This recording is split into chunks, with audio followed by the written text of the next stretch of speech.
Bienvenue à tous dans l'émission politique de France Info et bonjour à ceux qui nous retrouvent sur la chaîne France Info sur le canal 27 de la TNT.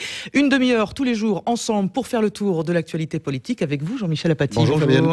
Autour de vous Gilles Bornstein et Guy Birenbaum et notre invité ce matin est député Les Républicains, candidat à la primaire à droite. Bonjour François Fillon. Bonjour. Des émeutes se déroulent à Libreville au Gabon après la réélection très controversée d'Ali Bongo. Tous les pouvoirs français, du général de Gaulle à François Hollande, ont soutenu le clan Bongo qui a pillé le pays, qui a répandu la misère sociale. Vous n'avez pas le goût de la repentance, François Fillon? Non, j'ai jamais le goût de la repentance. Mais quand on voit ce qui se passe, ça n'est quand même pas un problème d'avoir soutenu, je termine ma question, aussi longtemps le clan Bongo. Quand je vois ce qui se passe au Gabon, je souhaite que les résultats de cette élection soient connus. Parce que le sentiment qu'on a en écoutant les observateurs sur le terrain, c'est que le président Bongo n'a pas gagné cette élection. Et qu'il s'est exprimé à travers les urnes une très forte contestation, à l'exception de son fief familial. Mais c'est pas nouveau que le clan Bongo a confisqué non, le pouvoir au Gabon. c'est pas nouveau ni au Gabon, ni dans le reste de l'Afrique. Il y a eu une évolution qui allait plutôt dans le bon sens, avec des élections, ce qui n'était pas toujours le cas dans le passé. Ces élections sont disputées aujourd'hui. Le seul fait d'ailleurs que le président Bongo annonce une victoire étriquée, compte tenu de ce qu'est le système démocratique dans ces pays, dans les pays de cette région, c'est le signe qu'il y a quand même plutôt un progrès vers une plus grande forme de liberté d'expression. Pas de regret, pas d'examen de conscience. Nous avons tout fait bien dans le passé. Non, mais bien sûr que non. C'est pas ce que je veux dire. Mais la repentance sert à rien. Il faut replacer les choses dans leur contexte. Peut-être à éviter des erreurs. Il faut replacer les choses dans leur contexte historique. Vous avez croisé François Fillon, Emmanuel Macron hier à la foire agricole de Châlons-en-Champagne et vous avez eu à son égard, on va les entendre, des mots qui nous ont étonnés. Bonne chance, la route va être longue. Voilà, j'espère qu'il a les bonnes chaussures pour la marche. Vous avez envie qu'il soit candidat à l'élection présidentielle, Emmanuel Macron? Je trouve que on voit bien que le système politique patine, qu'il est à bout de souffle, que notre système institutionnel, partisan, a besoin de renouvellement. Bon, il y a un candidat qui exprime des idées nouvelles, qui veut... Candidat des gens, vous êtes sûr qu'il y est. Il est en tout cas candidat, à exprimer des idées. Il le fait. C'est pas pareil. Et donc, moi, je trouve que c'est positif que le débat s'organise avec des hommes et des femmes qui ont envie de sortir du cadre, qui ont envie de secouer un système partisan qui est aujourd'hui beaucoup trop étriqué et qui a confisqué la vie politique. Ah, vous lui donnez raison là-dessus? Le système partisan a confisqué la vie politique. Oui, bien sûr, mais ça fait un moment que je le dis. Vous en êtes un des acteurs importants Oui, mais j'essaye d'abord, j'ai défendu les primaires à droite et au centre pour cette raison-là, parce que je pense que ça ne peut pas être les partis aussi étriqués d'aujourd'hui qui désignent tout seuls les candidats et donc les projets à l'élection présidentielle. Je prône une ouverture très large du gouvernement à la société civile, parce que je pense qu'il faut commencer à faire craquer ou à accompagner le craquement de ce système en allant vers une démocratie plus représentative. Après, je peux avoir des désaccords avec lui. Emmanuel Macron dans un gouvernement Fillon, ça ne serait pas impossible. Je raconte toujours l'anecdote de Fabrice Lucchini, à qui on a posé la question de savoir s'il était de gauche, parce qu'il dînait avec François Hollande, et il a répondu « Je dîne aussi avec des hommes de droite, je dîne avec François Fillon et Emmanuel Macron ». Mais il paraît que vous lui avez dit « Bienvenue au club », donc ça veut dire que vous l'invitez à quel club, Emmanuel Macron? Non, au club du débat pour la rénovation de la vie politique française. Gilles Bornstein. Parlons de vous, François Fillon, et de votre candidature. Est-ce que vous êtes certain d'aller jusqu'au bout de cette candidature et d'être présent lors du premier tour des primaires le 20 novembre? J'ai envie de vous répondre, vous vous souvenez de Chirac? Oui. Janvier 95. Vous plaisantez? Vous plaisantez. C'était Voilà. à Arlette Chabot. Absolument. Mais vous ne ressemblez pas à Arlette Chabot. Mais bien sûr que j'irai au bout de cette candidature. Non seulement j'irai au bout de cette candidature, mais j'ai la conviction de pouvoir gagner cette élection. Mais alors en 2012, vous étiez, j'ai regardé les chiffres, vous étiez le champion incontesté de la droite. Il n'y avait que vous. Et aujourd'hui, les enquêtes vous donnent 4e. Oui. Qu'est-ce qu'il s'est passé? Pourquoi ce désarroi avec les Français? Vous mélangez deux sondages. Non, les deux. Vous êtes. Oui, dans les sondages d'opinion, je suis pas 4e du tout. Sondage d'opinion, vous êtes toujours 2e. Je suis en général 2e. Mais bon, c'est pas très important. Je rappelle qu'après ces sondages-là, j'ai perdu l'élection à la présidence de l'UMP, ce qui montre qu'il y a, dans les conditions qu'on sait... Vous étiez très haut dans l'opinion des Français de droite, vous ne l'êtes plus. Non, mais ça veut dire une chose, ça veut dire que le favori des sondages gagne rarement les élections, ça veut dire que les sondages ne sont que des... Donc vous avez de l'espoir, en fait. Mais bien sûr, non seulement j'ai de l'espoir, mais j'ai moins vous êtes bien placé dans les sondages, et plus vous avez de l'espoir. Qu'est-ce qui me fait dire que je peux gagner cette élection. D'abord, la conviction que j'ai que le projet que je propose est le seul qui est capable de redresser le pays aujourd'hui, en tout cas sur ceux qui sont sur la table. Mais la deuxième chose qui me fait dire ça, c'est ce que je vois du soutien qui m'est apporté dans le pays. Quand je me déplace, les élus qui sont avec moi, qui me soutiennent, la mobilisation. Je veux dire, si j'étais marginalisé, comme se plaît à le dire une partie du petit monde politico-médiatique, il y a longtemps que mes soutiens seraient partis et que les Français ne m'apporteraient plus leur confiance dans les rencontres que j'ai avec eux. Donc, vous voyez, ce sont des choses qui se mesurent pas. De manière qu'on compte pas. Et vous le sentez. Mais qu'on sent. Vous le sentez. Voilà. On sent si les gens ont un doute vis-à-vis de votre capacité à aller au bout, ou s'ils sont à fond engagés derrière vous. Or, ils sont à fond engagés derrière moi. À Sablé, la semaine dernière, on était 3000, il y avait plus de 60 parlementaires, le président du Sénat, etc. Bon, voilà, tous ces gens-là qui sont des hommes politiques, qui ont aussi leurs calculs personnels. Si j'étais un candidat marginal, il serait parti depuis longtemps. Et vous allez tordre le cou à la rumeur qui dit que peut-être en octobre, François Fillon pourrait rallier Alain Juppé. Qui fait courir cette rumeur? Vos amis, ou ceux qui ne sont pas vos bien amis. sûr, ceux qui ont envie d'affaiblir ma candidature. Et voilà. Vous la démentez, vous ne le ferez totalement, pas. C'est grotesque, ridicule, absurde. Le 20 novembre, François Fillon sera sur la ligne de départ. Je fais tout ça pour ne pas aller devant les Français avec un projet dont... Et je voudrais revenir à ça, parce que c'est pas une compétition personnelle, c'est pas une histoire de casting. On est dans un pays qui est dans une situation très difficile sur le plan économique, qui fait face à des menaces internationales qui sont extrêmement sérieuses. La question est de savoir, est-ce que quelqu'un a un projet capable de permettre sa transformation? François Fillon, vous restez avec nous. On se retrouve dans 90 secondes sur France Info. France Info. Et retour dans l'émission politique de France Info avec François Fillon. Monsieur Fillon, on va vous faire écouter une phrase que vous avez prononcée à Sablé-sur-Sarthe qui est désormais devenue célèbre. Vous entendrez aussi la réponse surtout. Écoutez. Ceux qui briguent la confiance des Français doivent en être dignes. Ceux qui ne respectent pas les lois de la République ne devraient pas pouvoir se présenter devant les électeurs. Il ne sert à rien de parler d'autorité quand on n'est pas soi-même irréprochable. Qui imagine un seul instant le général de Gaulle mis en examen? Comme actuellement François Fillon, à part Nicolas Sarkozy, personne n'est mis en examen. Tout le monde a pensé, parce qu'il y a matière à le penser, que c'est Nicolas Sarkozy que vous visiez. Pourquoi avez-vous choisi de prononcer une telle phrase qui est tout de même violente? La question, c'est pas de savoir si c'est violent, c'est de savoir si c'est vrai. Qu'il est mis en examen, Nicolas Sarkozy, oui. Qu'il y a un problème d'abaissement de la morale publique, qu'il y a un problème d'abaissement du niveau d'éthique dans la vie politique. À cause de Nicolas Sarkozy? Non, il y a des ministres qui ne paient pas leurs impôts, il y en a qui ont des comptes en Suisse. Oui, mais bon. Attendez.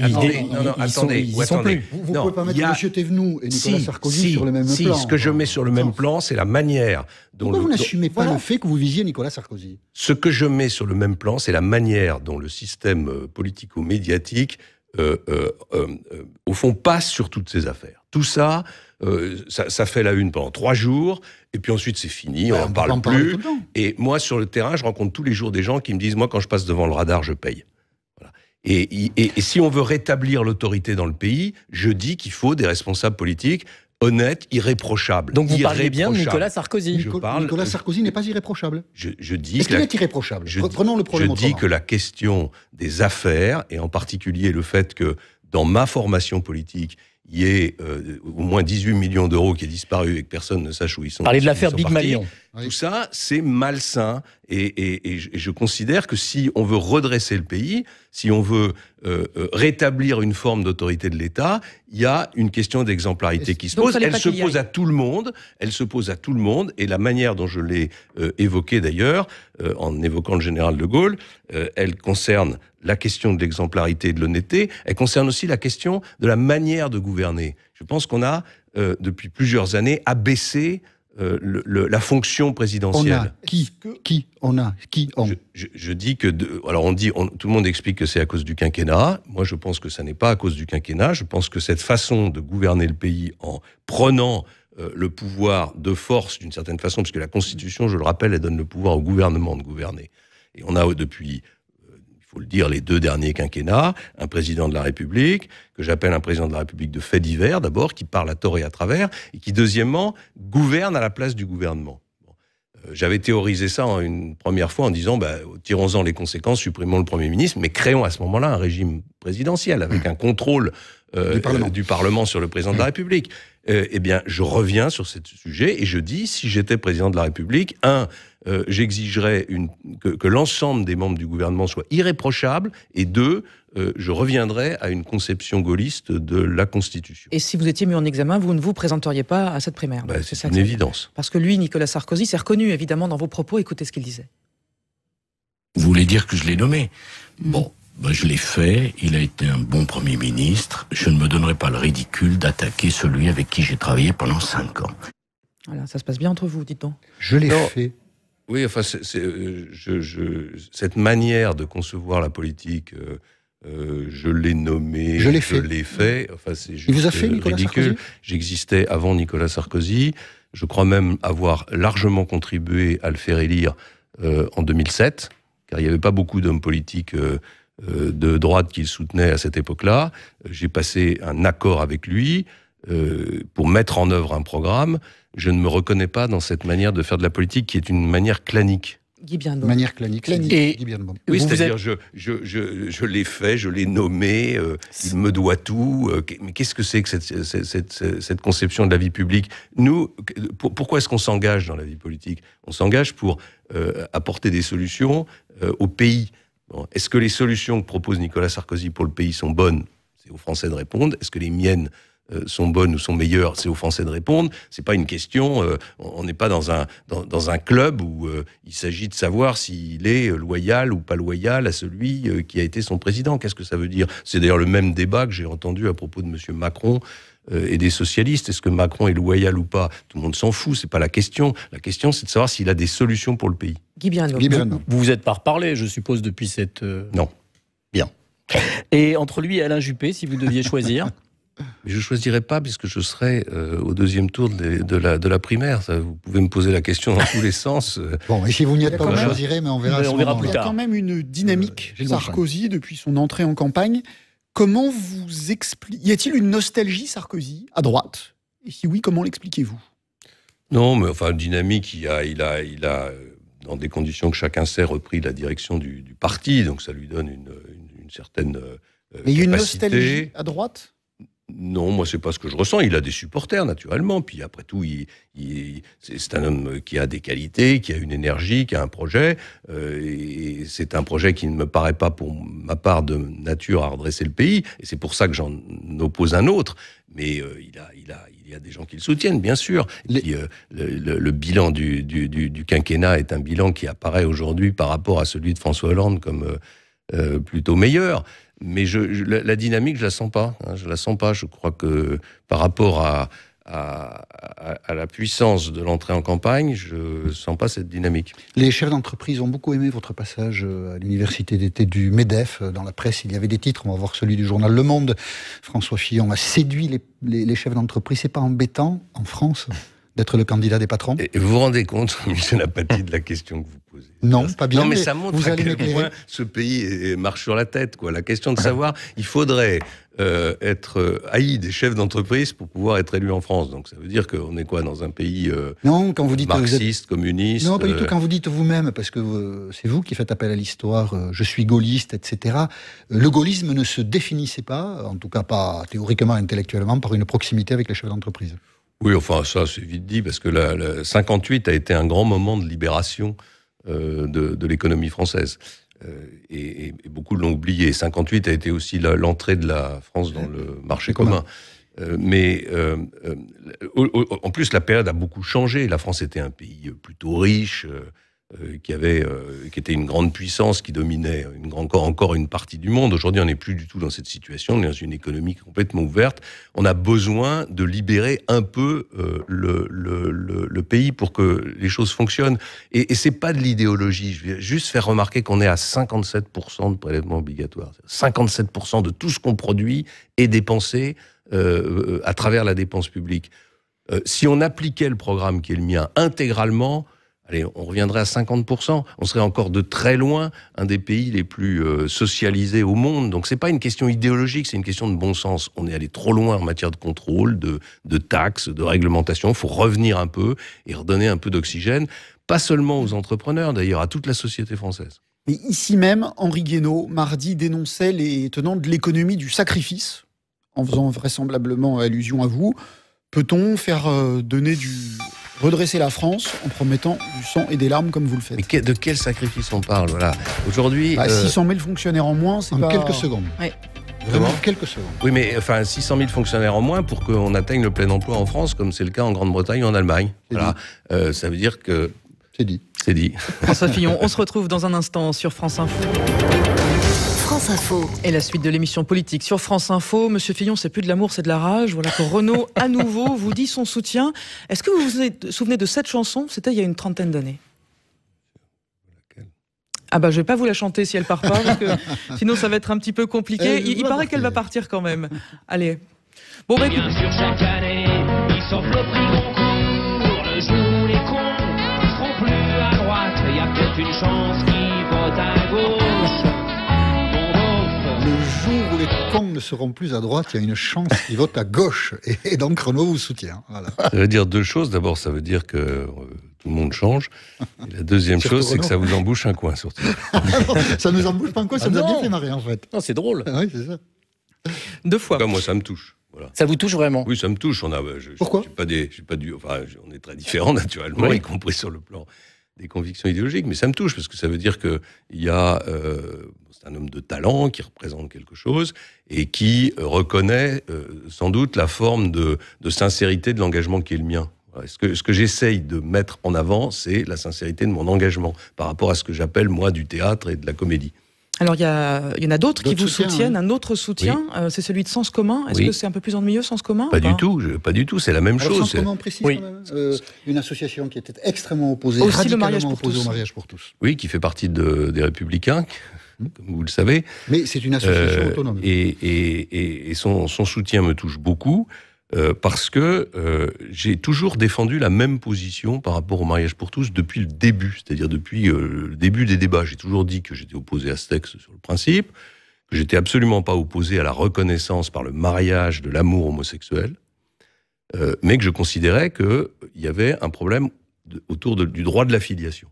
Et j'ai toujours dit, contrairement à mes amis qui disaient on abrogera le texte, qu'on n'abrogerait rien du tout, mais qu'on réécrirait le droit de la filiation pour tenir compte des effets de la loi Taubira et de ses conséquences. Donc ça veut dire que je ne suis pas en ligne avec tous les opposants au mariage pour tous, et pourtant, ils décident de me soutenir. Pourquoi ils décident de me soutenir? Parce qu'ils ont en face d'eux des hommes et des femmes qui ont été des girouettes sur cette question, qui ont essayé de surfer sur la vague de manifestations en accompagnant ce mouvement, et puis qui aujourd'hui leur disent bah non, on touchera rien, on peut plus rien faire. Donc là encore, c'est la sincérité de mon engagement qui est reconnue par Sens Commun, et je m'en félicite. Gilles Manchon. Nathalie Kosciusko-Morizet dit qu'elle n'a pas assez de parrainage pour être présente au premier tour de la primaire. Est-ce que vous voulez lui donner un coup de main? Moi, je souhaite qu'elle soit candidate. Il y a d'ailleurs. Oui, mais est-ce que vous appelez vos amis à lui accorder un parrainage? Il y a plusieurs de mes amis qui ont décidé de la soutenir, enfin pas de la soutenir, mais de lui accorder leur parrainage et qui me soutiennent. Je pense à Gilles Carrez, par exemple. Il y en a 2 ou 3 autres. Moi, j'espère qu'elle aura ses parrainages. Il se trouve que moi j'en ai déposé beaucoup, autour de 70. Vous en avez trop. Donc est-ce que vous avez en trop, une fois qu'ils sont déposés, une fois qu'ils sont déposés, ils sont déposés. Et puis en même temps, c'est pas un jeu, je veux dire. Pourquoi vous souhaitez qu'elle soit candidate? Parce qu'il y en a d'autres qui auront peut-être pas les parrainages. Alors pourquoi vous souhaitez pas qu'eux aussi soient candidats? Pourquoi elle? Je souhaite qu'elle soit candidate parce que elle apporte au débat une sensibilité qui existe à droite et au centre. Et sinon il n'y aura pas de femmes, Monsieur Fillon, si elle n'y va pas. Oui, c'est aussi une question. C'est aussi une question. Donc je lui ai parlé, et j'espère qu'elle pourra être candidate, et encore une fois, plusieurs de mes amis ont décidé de la soutenir. Une importante élection aura lieu aux États-Unis début novembre. Vous êtes plutôt Donald Trump ou plutôt Hillary Clinton, François Fillon? Bon, d'abord, j'essaie de ne pas me mêler des affaires des États-unis, et les nôtres, enfin, je crois que c'est une règle. On peut les commenter, parce que je suis pas sûr qu'on influera sur le résultat de l'élection. Mais ma sensibilité politique va évidemment du côté d'Hillary Clinton et pas de Donald Trump. Je trouve plutôt à gauche, Hillary Clinton. Oui, enfin, la gauche américaine est souvent assez proche de la droite française, mais c'est pas trop la question là. Ce qui m'impressionne, c'est la médiocrité du débat de la présidentielle américaine. C'est-à-dire qu'on a l'impression quand même que la première puissance du monde, à un moment où le monde est dans une extrême fragilité, où moi je pense qu'il est menacé d'une forme de troisième guerre mondiale à cause de la montée de ce que j'appelle le totalitarisme islamique, qui est en train de prendre dont l'emprise sur le monde est de plus en plus forte, je trouve que le niveau du débat politique américain est extrêmement préoccupant.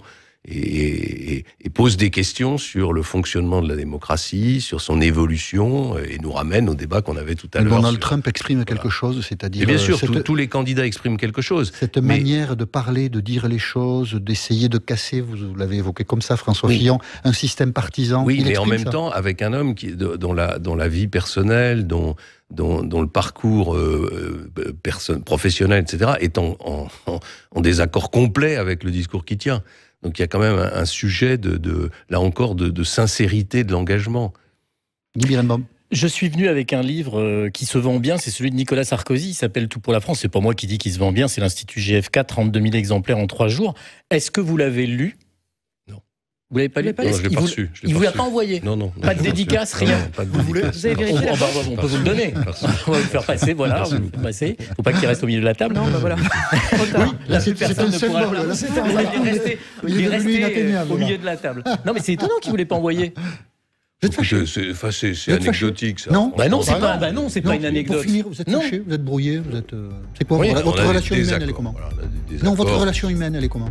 Des désaccords, je pense. Non, ça c'est des désaccords politiques. Votre relation humaine. C'est la conception d'un certain nombre de responsables politiques qui considèrent que tout le monde devrait s'effacer devant la candidature de l'ancien président de la République. Vous vous parlez plus, en gros, vous vous parlez plus. La dernière fois qu'on s'est croisés, c'était au Conseil national des Républicains. On va essayer de rattraper le livre, de ne pas le laisser dans cette solitude. Merci François Fillon d'avoir accepté l'invitation de France Info. Et merci à tous.